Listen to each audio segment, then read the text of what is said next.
Welcome back to CTV Morning Live. David Martinek joining us from Recycle Frog, and we were on the subject of gems. I just want to finish that off again. Stones. Yep. They're difficult for you because there's so many different varieties, so many different types.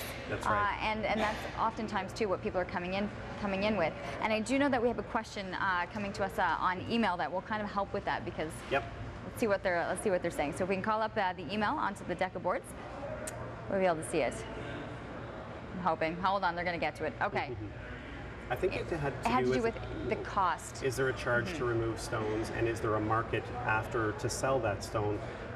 There it is. It's coming to us via Kim, from Kim via email. Do you remove gems in the jewelry free of charge? Is there a market for some gems that you do remove? Yeah. So. Thanks, Kim. Absolutely no charge to remove the gem from the stone. Now, I always say we will only remove stones that have zero risk of damaging them when we're removing them. We never want to damage any stones and devalue them completely. So if we can remove it safely, we'll do that immediately, and there's no charge to that. And then you can just do whatever you want with that stone. The second part of that question is there a market for it?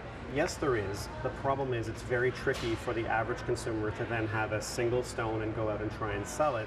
Because unlike gold and silver, where it's simple to figure out the value, gold is based on the purity, the weight, and the price of gold on that day. Same thing for silver. Gemstones are totally different. You need to be a certified gemologist to figure out what the value of a stone is. You can put two diamonds the exact same size side by side. One could be worth 1,000, the next could be worth 10,000. I find it incredibly fascinating as to how this is actually all done, and when you do look at things to understand why the value is the way it is. It is, and it's absolutely fascinating. I love digging into that, but I'm not a certified gemologist, and we don't pretend to be, and none of us are. So we will give you back the stone, but then we do have a couple of businesses we can refer you to, and they can evaluate it. But you're not getting a lot of money for it. If you're getting the stone back, it's because there's some sentimental value. Not necessarily financial value. If we think the stone is worth a lot, we're going to tell you keep it in the ring and sell it as a ring with the stone in it. So that's the advice we're going to give you, and then you can decide to do whatever you want with that. I do remember you saying something a while ago about, and because you asked me about the sentimental aspect, I remember you said that there was times when you realize that someone is completely and totally attached to something, and you recognize that this is not the right time for them to be doing this. Absolutely. Well, I would say we turn away anywhere between 10 to 20% of what we see for a few reasons. One being it doesn't make sense for us to buy it because it's worth more sold on consignment. And a lot of times it's because there is sentimental value, and we don't want to be buying that. If you're not ready to sell it, we're not ready to buy it. And that part of our job is to analyze the situation. If we see somebody who's emotionally attached to it, we're simply going to recommend, unless they really need to do it today, hang on to it, and when they're ready to come back in a week, a year, whenever they're ready, they can come back and see us. And to be honest, it's a selfish reason.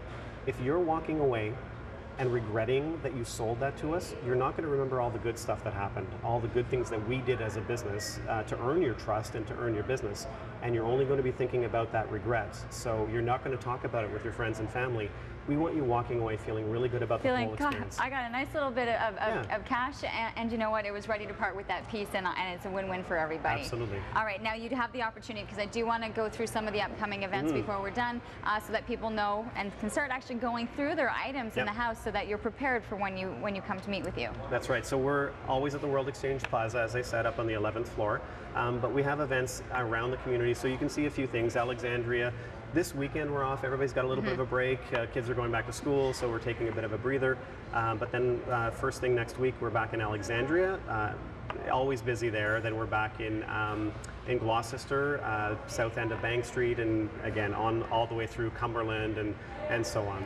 And we have some of the boards right here. So that'll happen September 6th and 7th from 9 until 5, and that's at the Fred Barrett Arena. And usually you'll walk in, you'll see your signs, you'll see someone at the table.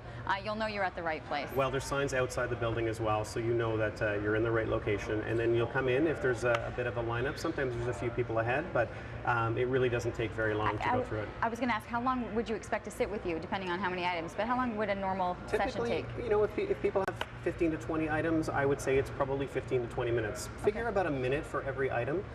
That's probably a fair assumption, and give or take a few minutes if there are some people ahead of you, but it's actually a very quick transaction, and I have to admit, I think most people really enjoy the entire experience, the educational aspect of it, the no pressure aspect, you know, the no cost aspect of it. So I think people walk away feeling generally good about it and certainly educated about what they have and what they don't have. So, yep.